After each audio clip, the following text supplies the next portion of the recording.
Good day, sir. I am Constantino Malimbog Jr., a second-year criminology student. And today, I will going to discuss the shoe print impression.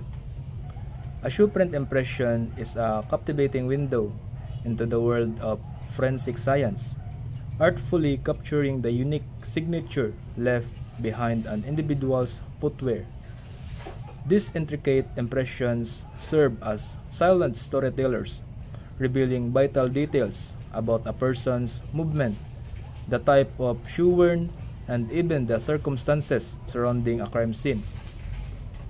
With their distinct tread patterns and subtle nuances, shoe prints transform ordinary footprints into powerful tools for identification and investigation, exploring the beauty and complexity of shoe print impressions not only deepens our appreciation for the meticulous craftsmanship of footwear but also highlights their profound significance in unraveling mysteries and delivering justice.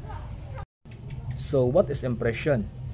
Impression is a strong mark produced by pressure and goes below the surface. A stamp form or figure resulting from physical contact. It causes damage to object.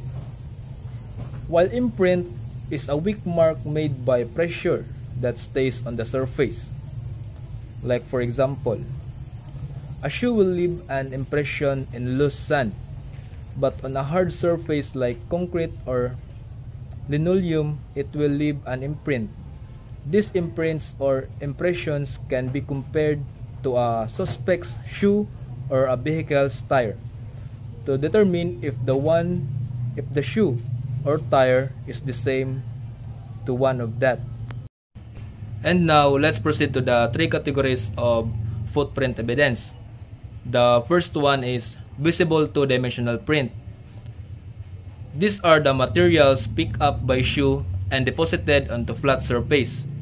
And recovery is complex due to the variety of surfaces and materials deposited, like dust, residue, soil, blood, petroleum products, and etc. The second one is latent two-dimensional print. These are dirty shoe on a clean floor and clean shoe on dirty floor like dust, wax, or polish. The last one is the three-dimensional impression. This found in soft dirt, sand, mud, or snow and requires making a cast of the print. And now, let's talk about forms of footwear impressions.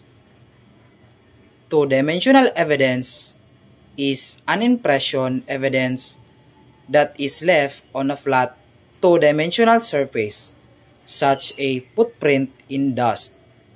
An electrostatic dust print lifter can be used to collect such evidence without altering it.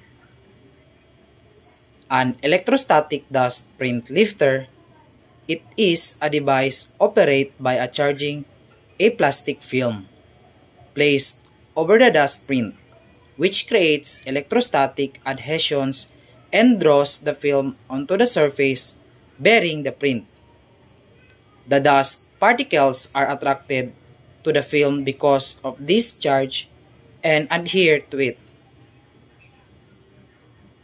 Two-dimensional evidence are those made on non-giving surface, such as tiles, linoleum, or wood flooring. It includes those made on paper, plastics, doors, carpet, clothing, broken glass, countertops, a large number of both porous and non-porous surface, and it can be stepped on or kicked by an item of footwear. Next is the 2D prints.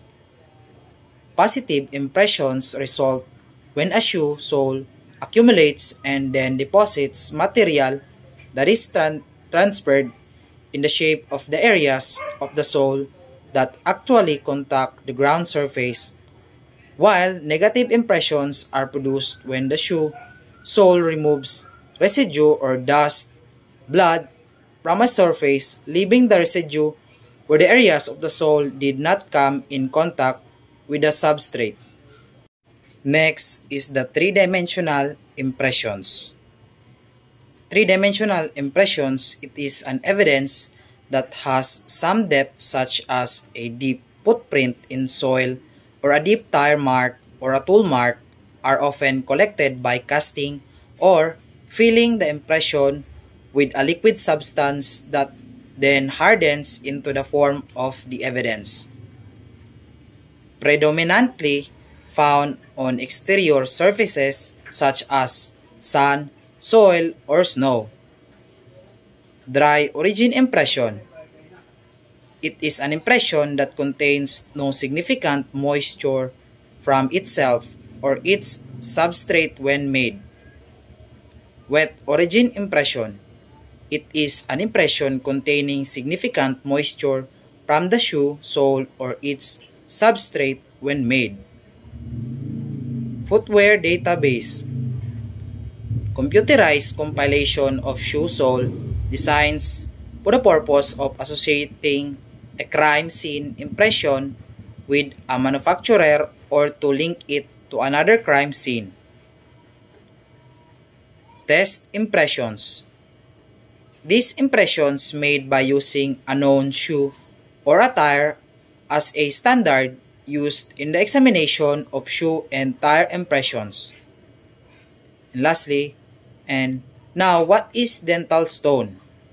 A dental stone, it is a special calcined gypsum derivative similar to plaster of Paris, manufactured to provide improved properties of strength and hardness. It is frequently colored yellow. Dental stone is produced by heating gypsum under steam pressure. Let's move on to information from footwear impressions. So these are the following information may be obtained from footwear impressions. First is identification of footwear. So this proves suspect was at the crime scene. The second is elimination of footwear. So based on differences in class characteristics. Third, participation in crime. Can prove suspect's presence at a crime scene. Fourth, location of impressions. So this can show point of entry or exit and insight to locations of other evidence. Fifth is rebuttal or confirmation of suspect's alibis. So this can prove suspect is lying or telling the truth. So the last one, sixth is determination of shoe brand. So the shoe brand and description can be determined through a footwear database. 7. Link scenes of crime. So these are useful in investigations of repetitive crimes. So 8. Determination of shoe size. If manufacturer is known, as accurate determination of size can be made. So 9. Number of perpetrators. So the number of prints recovered can indicate whether a group of criminals or an individual committed the crime. So 10. Association with other evidence. Backtracking can help locate other evidence. 11. Gait characteristics. Gait analysis is primarily used for persons with a walking problem. The measurement of a person's stride, step, and length can be changed. 12. Tracking. It involves following the path of an individual by observing evidence that the person has created as he or she passes over various surfaces. So it includes shoe prints, footprints, crash debris, displaced rocks, sticks or leaves that may have been stepped on. 13. And the last one. Most commonly used for tracking illegal aliens and missing children. And now let's talk about the location and recovery of footwear impressions. It is critical that proper techniques be used to locate, document, and recover footwear evidence. Otherwise, its evidentiary value is lost. Successful in locating the shoe print and recovering maximum detail from each impression has a direct impact on the usefulness of the evidence. Impressions may be full or partial. The partial prints may only be a small percentage. It may contain enough detail to be eliminated. Closely examine any items that may have been stepped on. Paper items usually contain high amounts of latent dust. Broken glass usually contain high amounts of details but needs a special lighting source. Exterior surfaces, especially near logical entry or exit points. Crime scene notes should provide the location, direction, and description of prints. The notes should coincide with photographs to help reconstruct the sequence of events. And now, let's talk about foot and toe impressions as an evidence. So, as person walk about their shoes track over hard surfaces acquiring dust, dirt, residue, grease, blood, oils, paint, or moisture.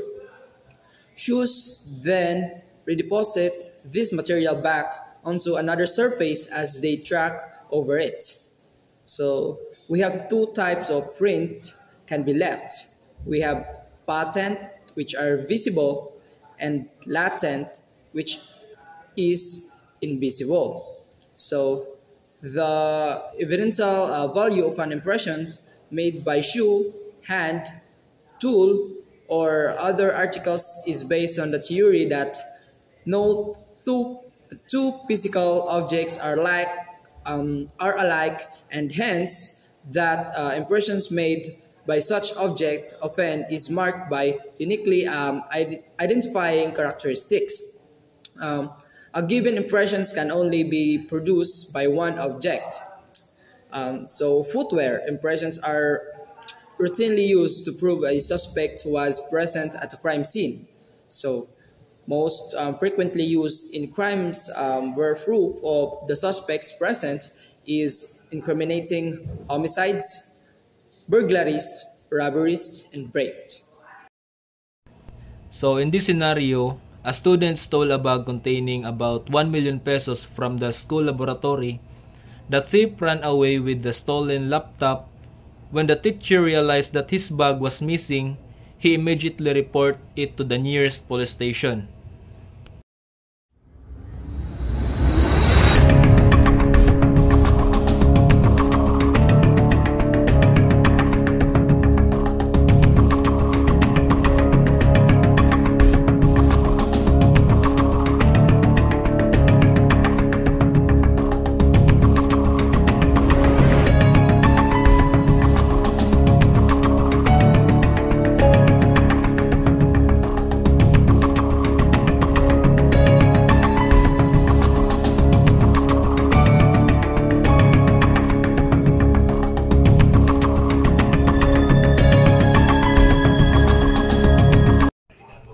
After the robbery, the police immediately conducted an investigation and they found a shoe impression 5 meters away from the laboratory.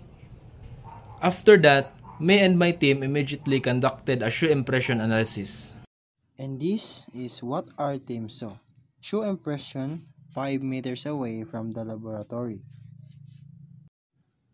This type of shoe impression is three-dimensional impression. Evidence that has some deep, such as footprint in the soil or deep tire marks or tool mark, are often collected by casting or filling the impression with a liquid substance that then harden into the form of evidence. And also, we indicate the size of shoe impression, the length, and the width. Now this is ready for casting the three-dimensional impression. But before casting, we need to spray it with varnish. And this is the materials that we are going to use in mixing our dental stone.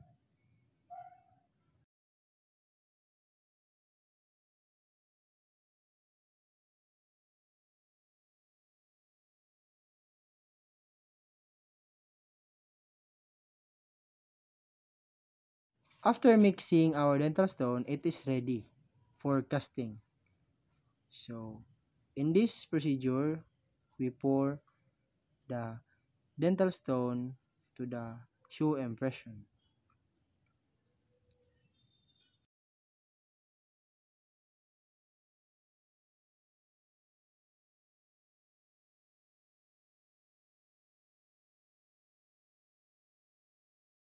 After 5 minutes, casting is already done and it is ready for the shoe print examination to determine the brand of the shoe, the imperfection such as natural pronation, rip or cuts, and wear 1 and wear 2. And now, this is the moulage and has two characteristics. First is the class characteristic are not unique, however they can narrow the pool of possible shoes such as pattern, style, and tread patterns. Next is the individual characteristics such as cuts, cracks, embedded objects, and wear patterns help to identify a specific shoe. As you can see, in this moulage, a wear pattern on the outside of the shoe indicates a person who walks with underpronation or supination. The ankle is turned out away from the other foot. And also, as you can see, the cuts or rips and the shoe brand of this shoe impression. After the examination of the moulage, they already found a known sample that matched on the shoe that they have been examined, and that gives a strong source of evidence. This is the combat shoes or the known sample worn by the suspect during the commission of robbery. And now, this is the final result of the examination. As we can see, the length and the width of the moulage and the known sample is matched, and the cuts and rips is matched, and also the brand and the size is matched, and the fracture of this shoe is matched to the moulage.